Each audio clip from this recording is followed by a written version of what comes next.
আসসালামু আলাইকুম everyone, welcome back to my new blog. পায়ের সমস্যা নিয়ে চলাফেরা না করতে পেরেও কীভাবে বাসায় কাজ করি সব থাকছে আজকের ব্লগে। আসলে ক্যামেরার সামনে আমার কন্টেন্টগুলো বসে করা হয়, তার জন্য কেউ বুঝতেও পারে না আমার যে পায়ের সমস্যা।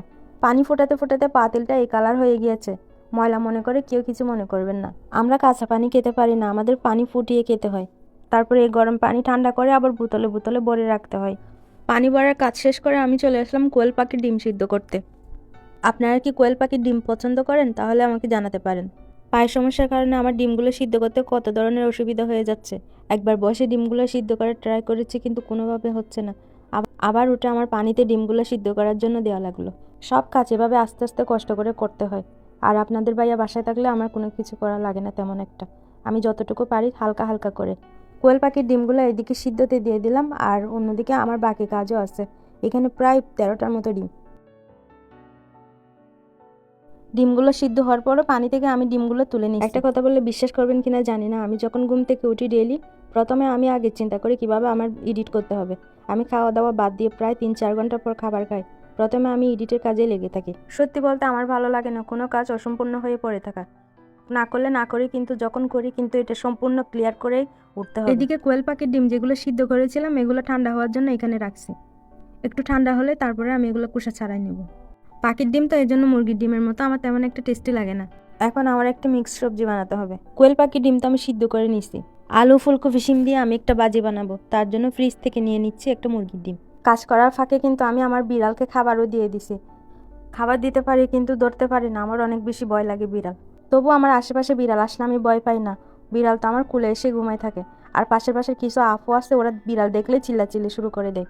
তার উপর আমার বিড়ালটা অসুস্থ, অনেক মায়া লাগতেছে ওকে দেখে। আমার বাজি রান্না হয়ে গেলে আমি ওকে দেখাবো আপনাদের। ও বাজিটা কষালাম, ডিমও ছেড়ে দিলাম। এরপর ডিমটা হয়ে আসলে আমি বাজিটা ঢেলে দিব। বাজিতে ডিম দিলে এভাবে কার কেমন লাগে তো জানি না, আমাদের অনেক ভালো লাগে।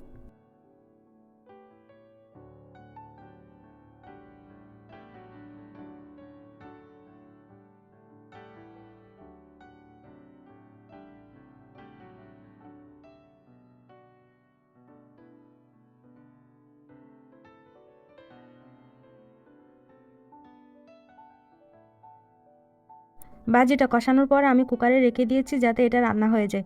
এরপর আমি ডিমগুলো কুসা চাড়াতে চলে আসলাম।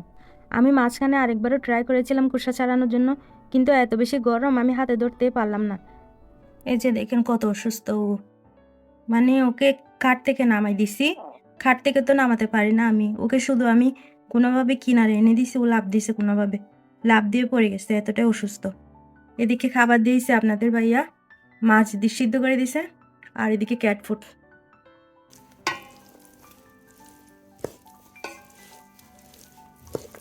এই তো আমার বাজিও হয়ে গেছে। আজ আমরা কেউই ভাত খাবো না, আপনাদের ভাইয়া পরোটা খাবে বলছে, এই জন্য আমি বাজি করে রাখছি। আল্লাহ, এটা কি? আমি তো ভয় পাইছি। আমি খাবো। বিসমিল্লাহ। আমার কোয়েল পাখির ডিম তেমন একটা ভালো লাগে না। টেস্টি আছে। তো বলে আমি দুটো খাই আর বাইট রেসিপি করবা। আচ্ছা। মিক্স বিট বুঝছো? ওই কিন্তু এই যে অসুস্থ তো, ওই যে ঠান্ডার ভিতরে মনে হয় হয়েছে, এটা শুকাইছে দাদা, পশমগুলো কত সুন্দর ফুল উঠছে। ওই আবার করবো, মাত্র খাওয়াইলাম, চামচ দিয়ে খাওয়াই দিছি।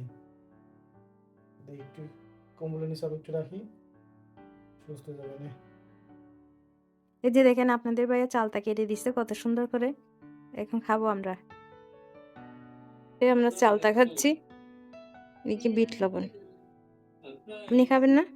হ্যাঁ, এটা তো খাইগুলো পাতলা করে দিতে।